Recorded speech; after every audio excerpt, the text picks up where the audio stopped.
Bienvenidos a Los Investigadores Médicos. Hoy hablamos sobre el dolor. Es decir, el dolor nos avisa que algo no está bien. La señora Hilda nos comparte su experiencia de vivir con dolor. Caminando me levanté donde estaba sentada y me caí del dolor.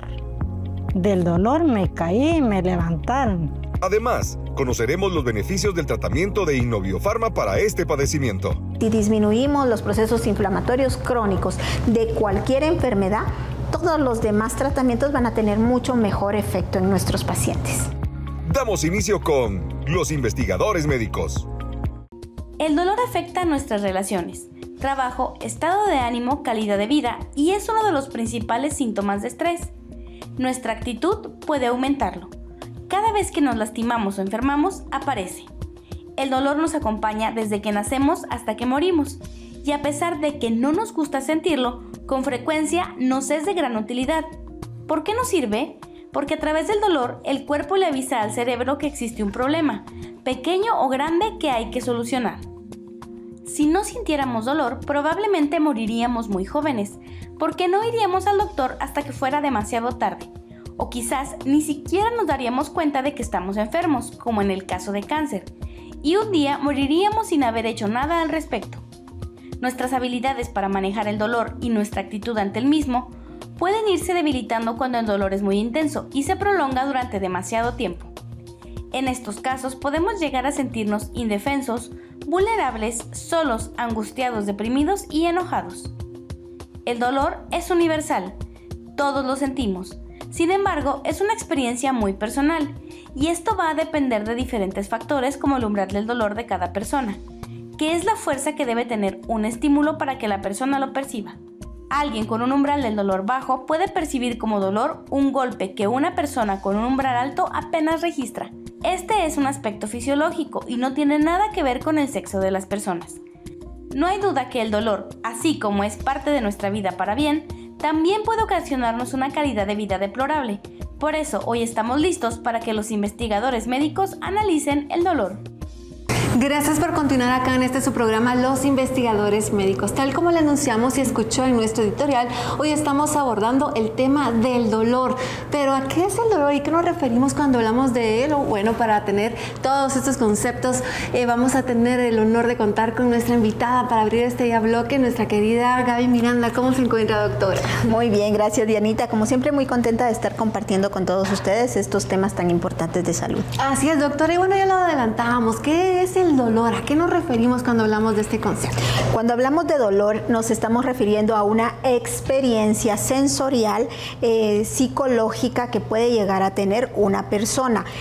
¿A qué me refiero con esto? Sensorial es de los sentidos, ¿verdad? Nosotros sentimos, tenemos la sensación o la percepción del dolor y puede verse desarrollada o puede verse influenciada por lesiones, por algún problema psicológico, por el medio ambiente, en fin, es una serie de procesos que pueden llegar a desarrollar dolor en un individuo. La Organización Mundial del Estudio o de Investigación para el Dolor lo describe como una percepción sensorial que es distinta para cada individuo dependiendo de incluso edad, género, raza, genética, ¿verdad? Entonces todo esto puede variar en el individuo y es algo que únicamente lo percibe el individuo, que nosotros no encontramos o no existen hasta el momento formas de medir el dolor. Doctora, y cuando hablamos de las funciones del dolor en el cuerpo humano, ¿a qué nos referimos o cuáles serían? Bueno, la función del dolor es sumamente importante porque el dolor es un mecanismo de defensa que tiene nuestro organismo. Es decir, el dolor nos avisa que algo no está bien, ya sea en nuestro organismo o incluso en el medio ambiente al que estamos expuestos. Claro, o sea, no es del todo malo porque nos pone en alerta, nos da de alguna manera la pauta para ir a buscar ayuda y saber que no estamos bien. Exacto, Dianita. Existen algunas enfermedades en las cuales los niveles o los umbrales de dolor de la persona son muy bajos, ¿verdad? Entonces estas personas realmente pues tienen complicaciones con el hecho de que no perciben el dolor, así que si se están lastimando, si hay un pie doloroso, si por ejemplo en las neuropatías diabéticas, que lo vemos mucho, hay alguna lesión en los pies, estas personas no perciben ese dolor, esa lesión, y por lo tanto esos dolores o ese aviso pues llega a tener complicaciones. Claro, ¿y cómo percibe nuestro cerebro el dolor, doctora? Hablando de todo ello, ¿cómo va relacionado? El cerebro va a percibir el dolor a través de las múltiples terminaciones nerviosas que tiene nuestro cuerpo. Nosotros en nuestra piel, en nuestros órganos, tenemos terminaciones nerviosas que se llaman receptores del dolor. Estos receptores lo que hacen es que transportan esa percepción del dolor hacia nuestro cerebro, y la interpretación pues ya se va a llevar a cabo en las estructuras, en distintas estructuras de nuestro cerebro. Doctora, y cuando hablamos de dolor, ¿podríamos clasificarlo como dolor agudo y crónico? ¿Y cuál es la diferencia entre ellos? Claro que sí, tenemos el dolor agudo, el crónico, y tenemos también el crónico persistente. Vamos a explicar cada una de estas. El dolor agudo es lo que nos está avisando de que existe una lesión tisular, una lesión en cualquiera de nuestros órganos, o incluso alguna enfermedad, una infección que es inmediata, que ahora empezó, y eso mismo va a provocar la percepción del dolor. El dolor agudo resuelve en cuanto resuelve la infección, en cuanto resuelve el trauma, etcétera, etcétera. Este es el dolor agudo. Solo lo vamos a percibir en el momento en el que nos encontramos bajo el estrés debido a una enfermedad o una lesión. De corto plazo. De corto plazo, exacto. Cuando hablamos de dolor crónico, vamos a hablar de un dolor que persiste post resolución del problema, es decir, después de que resolvió la infección, después de que resolvió el trauma, aún así persiste el dolor, y este puede llegar a sentirse durante semanas, durante meses, ¿verdad? A este le llamamos dolor crónico, y se va resolviendo realmente con el tiempo, con fisioterapia en muchos casos, etcétera, etcétera.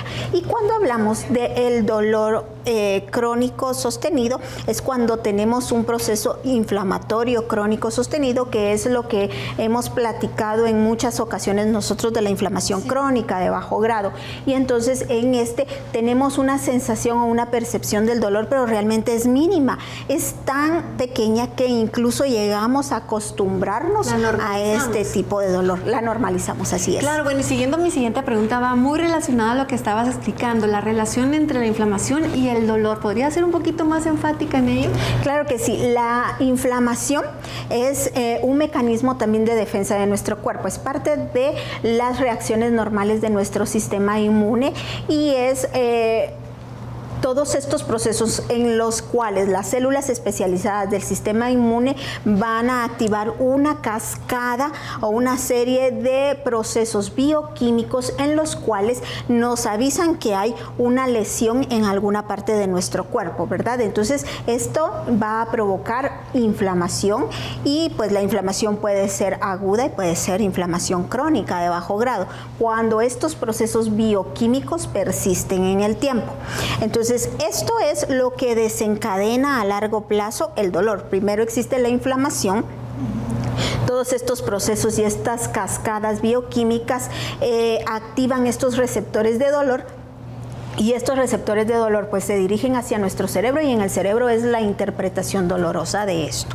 Claro, doctora, y bueno, cuando hablamos, si no me dejarás mentir, muchas veces lo escuchamos incluso a nuestras abuelitas, no es que ella no es arrecha, realmente tiene un umbral del dolor bastante bajo, y lo escuchamos muchas veces, ¿no? Pero ¿a qué se refiere, o por qué podríamos entonces catalogar a ciertas personas que tienen mucho más tolerancia al dolor que otras? Bueno, la tolerancia al dolor depende de el género, depende de la genética, depende también incluso de la edad del paciente. ¿Qué significa tolerancia al dolor? Bueno, que vamos a poner un ejemplo que es bastante sencillo y que realmente todos lo hemos visto en alguna oportunidad, y recordemos que muchas veces las mujeres tenemos un umbral del dolor alto, es decir, que llegamos a percibir el dolor mucho después que cualquier otra persona. ¿Por qué es esto? Bueno, fisiológicamente nosotros estamos adaptadas al hecho de que vamos a ser mamás, claro, y que vamos a sufrir un proceso de parto, ¿verdad? Y entonces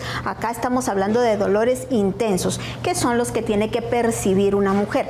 Esto es un ejemplo de los umbrales de dolor que puede percibir cada individuo, pero también tenemos el hecho de la edad, ¿verdad?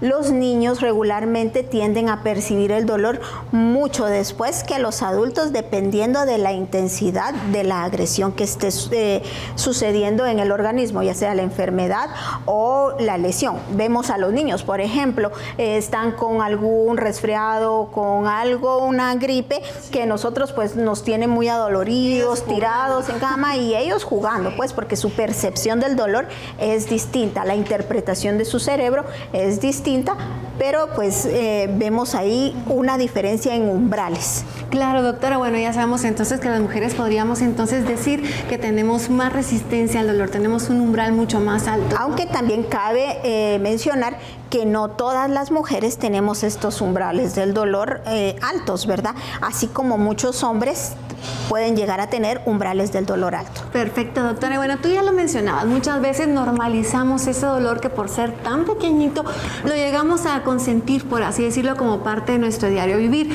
pero no debería ser así, doctora, y deberíamos ir realmente a la fuente de por qué es tan importante identificar qué es lo que nos causa dolor. Claro que sí, lo más importante en el momento de percibir dolor es, como bien lo decías, no lo vamos a normalizar, porque conozco o hemos tenido muchos pacientes, por ejemplo, que, sí, es que a mí siempre me ha dolido. Sí, pero entonces, ¿por qué siempre le ha dolido? Tenemos que encontrar la razón del por qué existe dolor. El dolor siempre tiene una causa.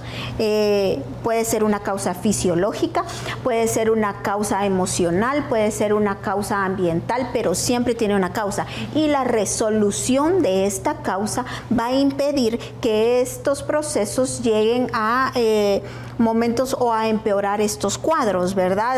Que el hecho de que siempre me ha dolido una pierna, siempre me ha dolido cuando camino.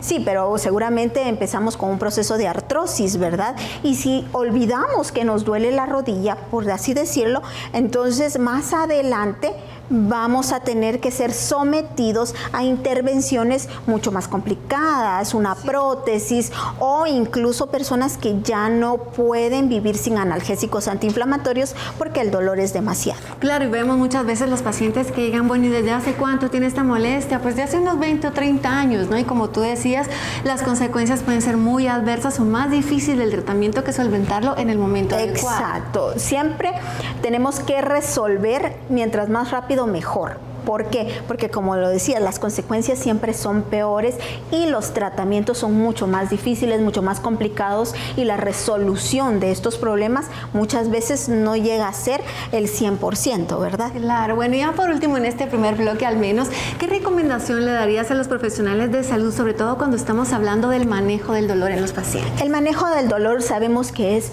algo integral. Vamos a integrar desde lo emocional del paciente, desde la resolución del problema principal de alguna lesión, hasta incluso las complicaciones del dolor. Además, pacientes que incluso tienen tratamientos que van a ser a largo plazo, el hecho de encontrar medicina biomolecular, en nuestro caso, que ayude a disminuir la inflamación crónica de bajo grado, esto va a ser vital para que más adelante el paciente no padezca de ningún dolor. Perfecto, muchísimas gracias, doctora. Ha sido fascinante hablar y abordar el tema del dolor, porque estoy segura que mucha de nuestra audiencia toma nota y dice, bueno, sí tengo este dolor, y sabemos también que está a disposición poder llegar a las clínicas del SIN también para poder solventar y salir de dudas de cualquiera de las afecciones que nos podrían estar afectando, ¿no? Así es, Dianita. Bueno, vamos a continuar con mucho más acá en Los Investigadores Médicos. No se vayan. ¿Sabías que, así como es posible medir la fuerza, la energía, entre muchos otros, el dolor también puede medirse? Hay varias escalas para hacerlo, entre ellas la escala analógica visual, EVA por sus siglas en inglés, que consiste en una línea horizontal de 10 centímetros en cuyos extremos se encuentran las expresiones extremas de un síntoma. En la izquierda se ubica la ausencia o menor intensidad y en la derecha la mayor intensidad. Se pide al paciente que marque en la línea el punto que indique la intensidad y se mide con una regla milimetrada.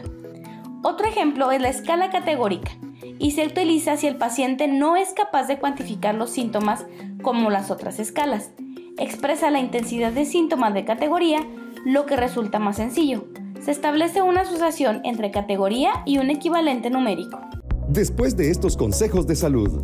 Porque fíjese que yo en mi casa una vez caminando me levanté donde estaba sentada y me caí del dolor. Del dolor me caí y me levantaron. No se despegue de los investigadores médicos.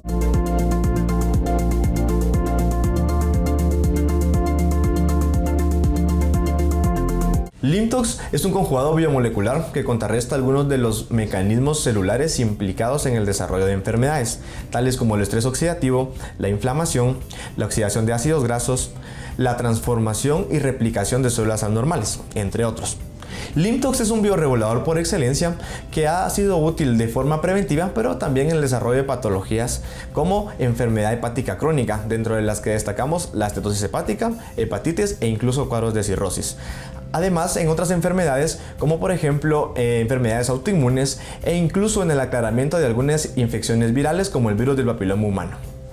Limtox es el aliado perfecto para la desintoxicación a nivel celular, ya que este regenera, restaura, repara y modula las diferentes condiciones para que nuestras células y órganos se mantengan de manera íntegra. Dentro de los componentes de Limtox podemos mencionar el conjugado de flavonoides, principalmente el muricatenol, el ácido elágico, la fisetina y la betalaína, los cuales hacen sinergia para dar un efecto más potente, tanto antioxidante, antiinflamatorio, entre otros.